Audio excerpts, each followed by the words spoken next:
దేవుని యొక్క వాక్యాన్ని మనం ధ్యానించేద్దాం. కొన్ని నిమిషాలు. గడిచిన కాలం అంతా దేవుడు మనల్ని కాచి కాపాడి ఆయన ఎంతో కృపనిచ్చి నడిపించాడు. దేవునికి స్తోత్రం. దయచేసి ఈ ప్రార్థనను నిర్లక్ష్యం చేయకూడదు. అందరు ఒక దగ్గర కూర్చోండి. ఒక 1 hour మనము నీళ్లు తాగకుండా, చాయ్ తాగకుండా ఉండలేమా? ఒక 1 hour ఉండలేమా? ఒక గంట సేపు ఉండలేమా? దేవుని సన్నిధిలో 4:30కు మనం త్వరగా లేచి వీటన్నిటి విషయంలో మనం ప్రిపేర్ అయితే మంచిది కదా. దేవునికి స్తోత్రం. ఇర్మియా గ్రంథం 31వ అధ్యాయం 4వ వచనాన్ని నేను చదువుతున్నాను. ఇర్మియా గ్రంథం 31వ అధ్యాయం 4వ వచనాన్ని నేను చదువుతున్నాను. ఇశ్రాయేలు కన్యక, నీవు కట్టబడినట్లు నేనిక మీదట నిన్ను కట్టింతును. నీవు మరలా తంబురలను వాయింతు, సంభ్రమపడు వారి నాట్యములలో కలిసెదవు. దేవుడికి స్తోత్రం. దేవునికి మహిమ కలుగును గాక. ఆమేన్. ప్రియ దేవుని బిడ్డలారా, ఇక్కడ దేవుని సన్నిధిలో ఒక మాట తెలియజేయబడతా ఉన్నది. నీవు కట్టబడినట్లు నేను ఇక మీదట కట్టింతును అంటే ఇన్ని దినములుగా కట్టబడలేదని అర్థం, లేక కూలిపోయారని అర్థం, పడిపోయారని అర్థం. అంటే కొంతమంది జీవితాలు ఆగిపోయాయని కూడా అర్థం. ఆత్మీయ జీవితంలో ఆశీర్వదింపబడకున్నట్లుగా కొన్ని పరిస్థితులు, కొన్ని స్థితిగతులను బట్టి మనం ఆగిపోయి ఉంటాం. మన జీవితం ఇది, ఆత్మీయ జీవితం ఎలాంటిదనంటే మనం క్రీస్తులో కట్టబడటం ఇది. అందుకే ప్రతి ఒక్క రాయి పునాది మీద కట్టబడాలి, చక్కగా అమర్చబడి ఉండాలి అని దేవుని లేఖనాలు సెలవిస్తూ ఉంటాయి. అయితే ఈ పని జరుగుతుంటుండగా అపవాది అనేక జీవితాల్లో వాడు చెలరేగుతాడు, ఆపేస్తాడు, ఆగిపోతుంటాం. కట్టబడకుండా అలాగనే మన తలంపులను బట్టి మనం ఆపేసుకుంటూ ఉంటాం.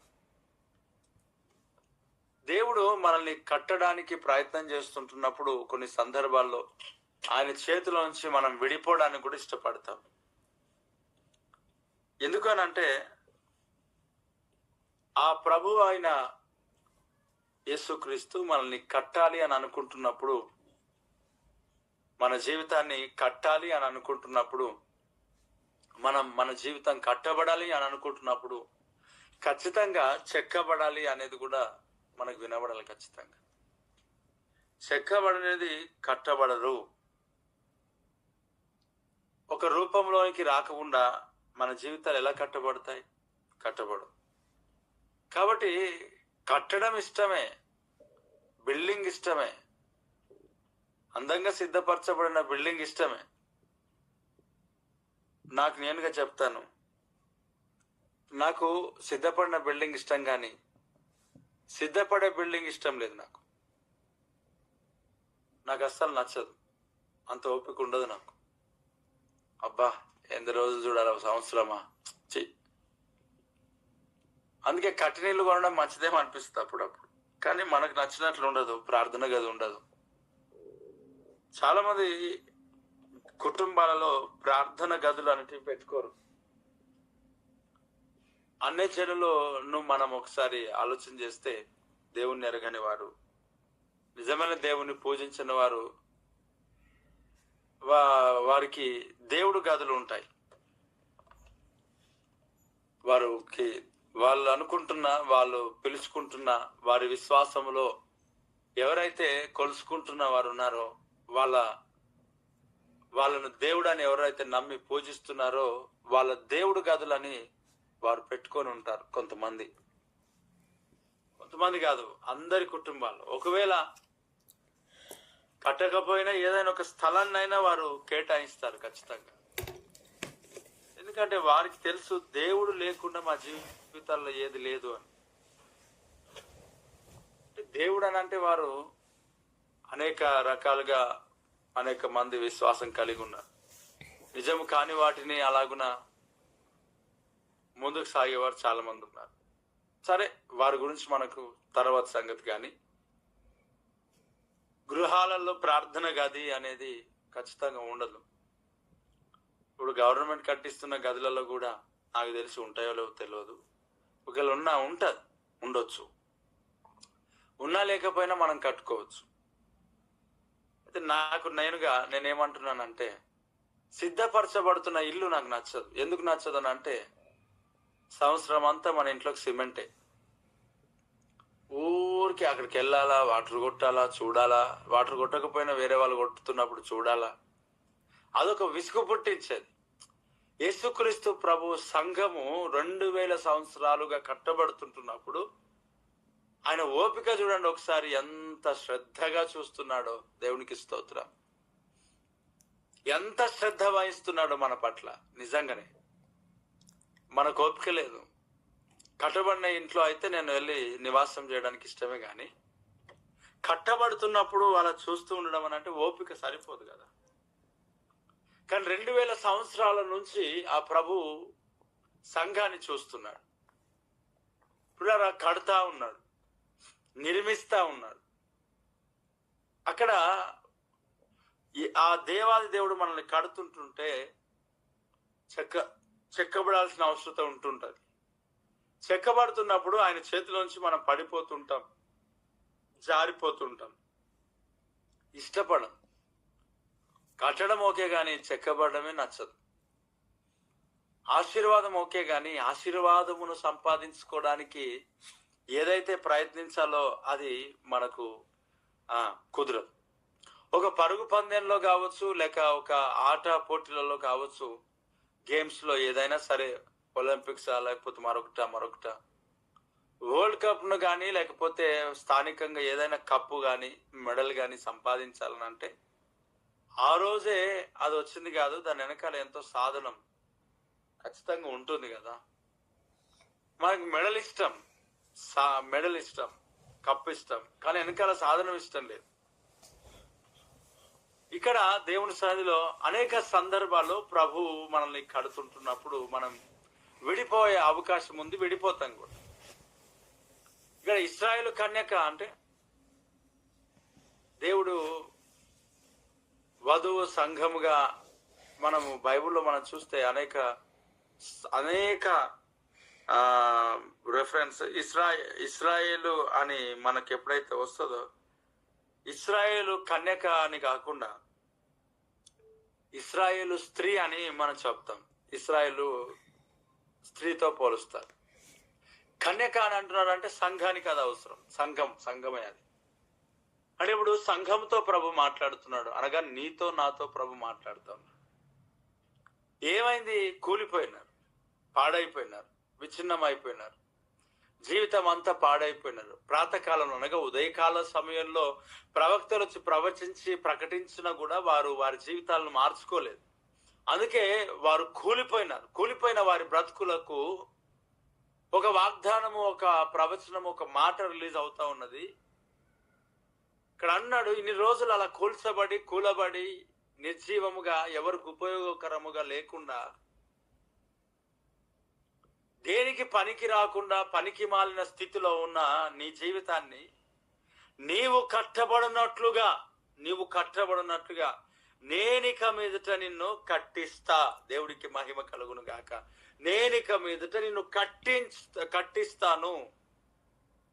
ఇన్ని రోజులు ఆగిపోయి పడిపోయి స్టాప్ అయిపోయి ముందుకు సాగలేని స్థితిలో ఏదైతే నువ్వు ఉంటున్నావో అక్కడ నుండి నీ జీవితాన్ని దేవుడు బయటికి తీసుకొని వచ్చి నిన్ను కట్టడానికి ఇష్టపడతా ఉన్నాడు. నిన్ను కట్టిస్తానంటున్నాడు. నేను ఇక మీదట నిన్ను కట్టించదను, నేను ఇక మీదట నిన్ను కట్టిస్తాను. కూలిపోయిన నీ జీవితాన్ని, పాడైపోయిన నీ బ్రతుకును, మలినమైపోయిన నీ జీవితాన్ని, పడిపోయిన నీ ఒక బ్రతుకును బాగు చేయలేరేమో ఇంకా ఎవరు కూడా అని అనుకుంటున్న పరిస్థితిని అంతటిని నీవు కట్టబడినట్లుగా నేను ఇక మీద కట్టిస్తానని ప్రభువు చెప్తాను.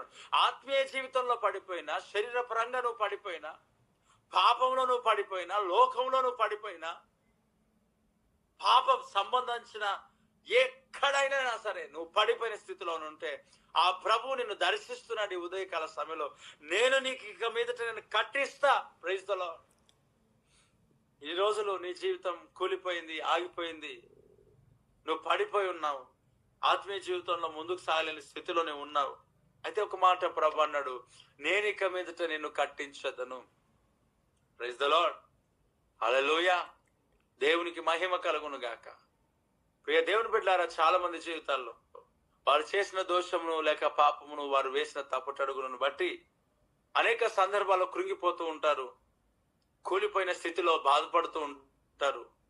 వారితో ప్రభు దర్శిస్తూ మాట్లాడుతున్న విషయాన్ని మనం ఒకసారి ఆలోచన చేస్తే, నేను ఇక మీదట నేను కట్టిస్తా.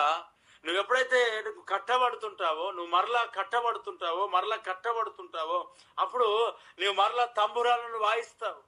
సంభ్రమపడు వారితో నాట్యములలో కలిసేదవు. వారితో నువ్వు సంతోషిస్తావు, ఆనందిస్తావు, గంతులు వేస్తావు, దేవుని మహింపరుస్తావు. దేవునికి మహిమ కలుగును గాక. ఆ ప్రభువు నీవు కట్టబడినట్లుగా నేను ఇక మీద కట్టిస్తానంటున్నా. కూలిపోయినా, పాడైపోయినా, దిగజారిపోయిన నీ బ్రతుకును దేవుడు కట్టించబోతున్నాడు. నువ్వు మరలా కట్టించబడుతున్నావు. Praise the lord. నువ్వు సంభ్రమ పడతావు, నువ్వు ఆనందిస్తావు, నువ్వు సంతోషిస్తావు, నువ్వు నెమ్మది పొందుతావు. నీ చీకటి జీవితం, కృంగిన నీ జీవితం, పాడైపోయిన నీ జీవితం కట్టబడబోతున్నది. ఉదయకాల సమయంలో ఆశీర్వదించబడబోతున్నావు, దీవించబడబోతున్నావు. బ్రాహస్యల్ దేనిక రబస్తుల్ దేశరబ రబస్తుకుల రబ. కూలిన నీ బ్రతుకు, పాడైపోయిన నీ బ్రతుకు దేవుడు కట్టించబోతున్నాడు, దేవుడు బలపరుస్తున్నాడు. మరలా సంభ్రమపడి వారితో నువ్వు కలుస్తావు. Praise the lord. నీ తలంపులను బట్టి, ఆలోచనలను బట్టి నీ జీవితంలో కృంగుదల, అవును, అపవాదిగా నిన్ను బంధించి పెట్టాడు. అడుగులు ముందుకు వేయకుండా, ప్రజలతో నువ్వు కలవకుండా, మనుషులతో నివసించకుండా, అందరితో పాటు కలిసి నడవకుండా నీవు సెపరేట్ చేసుకొని నువ్వు ఏకాకిగా అయిపోయిన స్థితిలో నువ్వు ఉంటున్నావు. దేవుడు నిన్ను కట్టించుతున్నాడు. నువ్వు సంభ్రమపడు వారితో కలుస్తావు, దేవుని స్తుతిస్తావు, దేవుని మహింపరుస్తావు, సమాజముగా ప్రభువును ఆరాధిస్తావు. దేవుడికి స్తోత్రం. నువ్వు ఎదుర్కొన్న ప్రతి విధమైన గొప్ప బాధలన్నిటిలోంచి ప్రభు నిన్ను విడిపించి కట్టించి నడిపించబోతున్నాడు. నేను ఇక మీదట కట్టిస్తాను. Praise the Lord. ప్రియ దేవుని బిడ్డలారా, నువ్వు సంభ్రమపడి వారితో కలుస్తావు, ఆనందిస్తావు, సంతోషిస్తావు. ధైర్యం తెచ్చుకో. ప్రభు నిన్ను కట్టిస్తాను అంటున్నాడు. ప్రభు నిన్ను బలపరుస్తానంటున్నాడు. ప్రభు నిన్ను కట్టిస్తాను అని అంటున్నాడు. Thank you Jesus. ఆ ప్రభు నిన్ను కట్టిస్తానన్నాడు. Thank you Lord, thank you Lord, thank you Lord. ఆయన నిన్ను కట్టించబోతున్నాడు. ఆయన నిన్ను సంభ్రమపడు వారితో మరలా కలిసేటట్టుగా చేయబోతున్నాడు. పాడైపోయిన, మలినమైన ప్రతి పరిస్థితి నుంచి బాగు చేయబోతున్నాడు. ఆమేన్.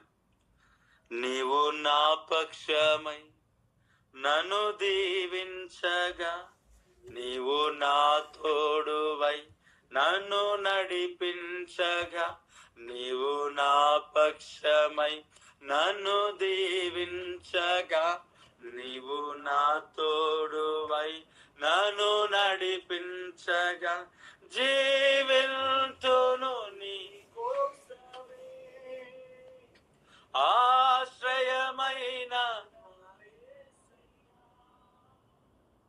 జీవింతును నీ కోసమే. yes lord. ఆశ్రయమైన అతి పరిశుద్ధుడా, స్తుతి నైవేద్యము పెంచి కీర్తింతును. కళ్ళు మూసుకుందాం. అతి పరిశుద్ధుడా, స్తుతి నైవేద్యము నీకై అర్పించి కీర్తి. కళ్ళు మూసుకుందాం. ఆమేన్, ఆమేన్. నీవు నా పక్షమై నన్ను దీవించగా, నీవు నా తోడువై నీవు నా పక్షమై నన్ను దీవించగా, ఉండగా నీవు నన్ను నడిపించగా. ఆమెన్. మహోన్నతుడా, ఈ మాటలన్నీ ప్రతి బిడ్డ జీవితంలో ఫలభరితంగా మార్చమని దీవిస్తూ ఆశీర్వాదమును ప్రకటిస్తూ నజరుడనేస్తూ నామములో స్తుతిస్తూ ప్రార్థిస్తున్నాను తండ్రి. Amen, amen.